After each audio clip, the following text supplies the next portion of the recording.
If you think Earth's hurricanes are scary, wait till you meet Neptune. Far beyond the warmth of the sun, Neptune spins like a cosmic ice storm machine. Despite being the eighth and coldest planet, its winds scream at over 2,100 kilometers per hour.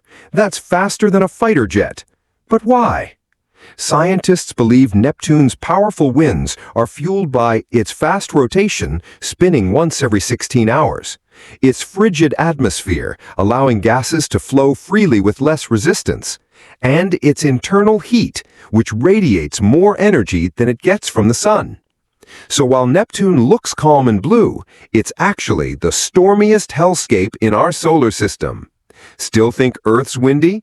Drop a comment if you'd survive Neptune.